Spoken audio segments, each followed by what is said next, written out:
और इस वक्त एक बड़ी खबर आपको बता दें, लॉरेंस बिश्नोई का फ्यूचर प्लान सामने आया है। न्यूज़ 18 के पास ये फ्यूचर प्लान है जिसमें उसकी दुनिया की पूरी काली चिट्ठी सामने आया है कि किस तरीके से उस तक मदद पहुंचाई जाती थी। विदेशों में वो बसना चाहता था, अपनी जिंदगी को पूरी तरीके से सेफ रखना चाहता था। उसकी संपत्तियों का ब्यौरा भी लिखा गया है। पुलिस के इस डॉजियर में लॉरेंस बिश्नोई की संपत्तियों के बारे में जानकारी दी गई है कि कितनी उसकी संपत्ति थी, किस तरीके से वो गैंग का मुखिया बना, किस तरीके से अलग अलग राज्य में उसने अपने गैंग के गुर्गों को बसाया है और कई वारदातों को अंजाम दिया करता था। ये पूरा का पूरा डॉजियर जो कि इस बात को बताता है कि लॉरेंस बिश्नोई किस तरीके से अपराध की दुनिया में एंटर हुआ और उस पर अभी तक फिलहाल 50 से ज्यादा आपराधिक मामले दर्ज है। और इसी डॉजियर के आधार पर अब अपनी पुलिस जो है जांच पड़ताल को आगे बढ़ाती हुई नजर आ रही है। लॉरेंस बिश्नोई जिससे पिछले 5 दिन से पूछताछ लगातार जारी थी, आज इसी पूछताछ का छठा दिन है और कल रिमांड खत्म हो रही है क्योंकि पुलिस चाहती थी कि 10 दिन की रिमांड मिले, लेकिन मानसा कोर्ट ने 7 दिन की रिमांड दी।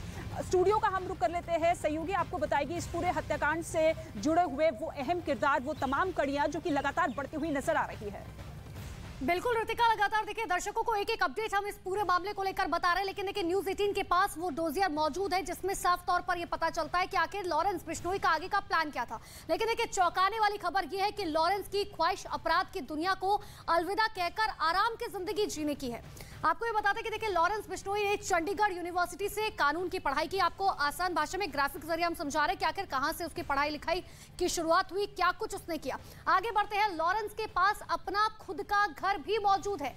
इतना ही नहीं, गांव में करीब 100 एकड़ जमीन है लॉरेंस बिश्नोई की। तो देखिए ये ग्राफिक जरिए जो आप देख पा रहे हैं, ये आपको बता रहे कहां से उसने पढ़ाई लिखाई की शुरुआत की, कहां उसका घर है, कितने एकड़ का उसका घर है। आगे बढ़ते आगे बताते हैं कि देखिए लॉरेंस अपराध की दुनिया को दरअसल अलविदा कहना चाहता था। ये उस डोजियर में मौजूद है जो न्यूज़ 18 इंडिया के पास एक्सक्लूसिव है, जिसमें ये बात साफ तौर पर है कि देखिए ये जो शख्स है लॉरेंस बिश्नोई, ये अपराध की दुनिया को अलविदा कहना चाहता था ताकि अपराध को छोड़कर वो शांति से जी सके। और यही वजह है कि लॉरेंस बिश्नोई जो है वो विदेश जाकर रहना चाहता था।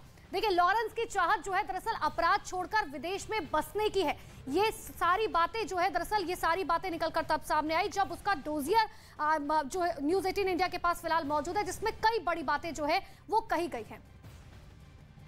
और एक बार फिर से लोग रुक कर लेते हैं ऋतिका का, लगातार ऋतिका हमारे साथ मौजूद है। ऋतिका के पास जाएंगे, लेकिन उससे पहले आपको बताते हैं देखिए पुलिस डोजियर से लॉरेंस बिश्नोई के बारे में एक और बड़ी खबर का पता चला है। दरअसल लॉरेंस बिश्नोई की एक फंडिंग टीम है जो शराब के कारोबार से पैसे जुटाकर लॉरेंस के गैंग तक पहुंचाने का काम करती है।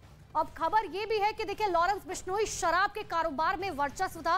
ये देखिए ये स्पॉन्सर टीम आपको बता रहे ग्राफिक जरिए कि आखिर कहां से उसको पैसा मिलता था, कौन कौन उसको स्पॉन्सर करता था।